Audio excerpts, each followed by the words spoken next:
हरियाणा विधानसभा चुनाव में कांग्रेस अपनी हार के कारणों का अब तक पता नहीं लगा पाई है, जबकि कांग्रेस में हार के कारणों को लेकर लगातार प्रदेश और केंद्र नेतृत्व पर 2 जांच कमेटी बनाई गई।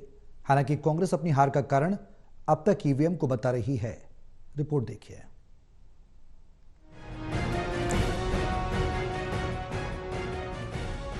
हरियाणा में अपनी हार को कांग्रेस अब तक पचा नहीं पाई, जबकि कांग्रेस के नेता लगातार हार के लिए बीजेपी और ईवीएम में गड़बड़ी का आरोप लगा रहे हैं। कांग्रेस ने विधानसभा के शीतकालीन सत्र में भी ईवीएम में गड़बड़ी का मुद्दा उठाया, लेकिन कांग्रेस के सीनियर और पूर्व गृह मंत्री सुभाष बत्रा ने कांग्रेस की हार के लिए अपनी पार्टी और नेताओं को आड़े हाथों लिया। सुभाष बत्रा ने कहा कि कांग्रेस की हार का कारण ईवीएम में गड़बड़ी तो रहा ही है, मगर कांग्रेस की हार का कारण जिला और ब्लॉक स्तर पर संगठन नहीं बनाना भी है। 17 साल से कांग्रेस का जिला स्तर पर संगठन नहीं बना। फूलचंद मुलाना, अशोक तंवर, कुमारी शैलजा, उदय भान के कार्यकाल में संगठन नहीं बन पाया, जिसका जिम्मेवार पार्टी ही है और बड़े नेता हैं।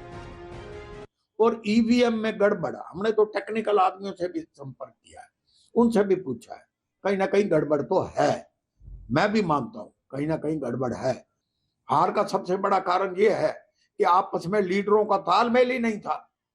हार का सबसे बड़ा कारण ये है कि अगर आपके पास ब्लॉक लेवल पे, बूथ लेवल पे उन्होंने तो पन्ना प्रमुख बना रखे थे, आपके पास तो कहीं किसी ब्लॉक, किसी जिला, किसी भी लेवल पे संगठन नाम की चीज नहीं है, तो आप कैसे पार्टी पावर में आ सकते? बड़े नेता आपस के फाइटिंग में उलझे रहे।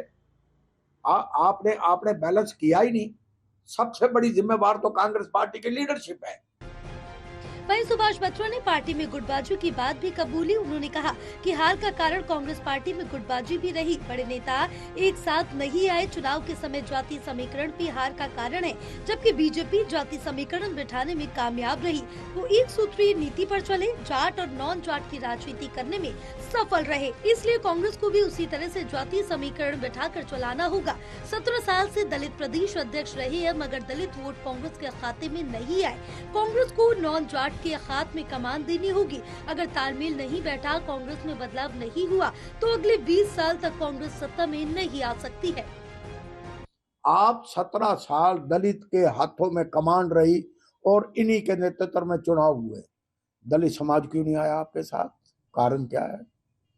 बहुत बड़ा कारण है कि आपने दलित समाज के अंदर ही सोशलिज्म किया ही नहीं। वहां भी आप अपने अपने चहेतियों को साथ लेकर चलते रहे। यही कारण है जो कांग्रेस का ट्रेडिशनल वोट बैंक था। इन्होंने आज बीजेपी ने क्या किया? एक सूत्री प्रोग्राम बनाया है, जाट वर्सेस गैर जाट। आप जब तक गैर जाट के चेहरे को प्रोजेक्ट नहीं करोगे स्टेट लेवल के ऊपर, आप कांग्रेस कभी नहीं आ सकती। वहीं नेता प्रतिपक्ष नेता का चयन अभी तक नहीं होने पर सुभाष बत्रा ने कहा कि नेता प्रतिपक्ष नेता उसी को बनाना चाहिए जिसके साथ विधायक हो। उन्होंने कहा कि अभी भूपेंद्र सिंह हुड्डा को ही नेता प्रतिपक्ष बनाना चाहिए। भूपेंद्र हुड्डा की जगह किसी और को बनाते हो, वो और उससे बुरा, क्योंकि मेजोरिटी एमएलए हुड्डा साहब के साथ है। वो कहते हैं ना, पहले खत्म कराया, फिर ही बटा के फिर उससे भी भूंडा कराया। तो इसलिए आप छोड़ो, आप इन बातों को रहने दो, यही जैसे चले कांग्रेस वैसे चलने दो। सुभाष बत्रा के बयान से तो ये साफ हो गया कि जो भी उन्होंने पार्टी और अपने नेताओं पर बातें कही वो चुनाव के दौरान जाहिर होती रही, लेकिन कांग्रेस इन बातों से हमेशा ही इनकार करती आई है। बहरहाल देखना ये होगा कि कांग्रेस नेता सुभाष बत्रा की बातों पर पार्टी कितना गौर करती है। टोटल टीवी के लिए रोहतक से सुरेंद्र सिंह की रिपोर्ट।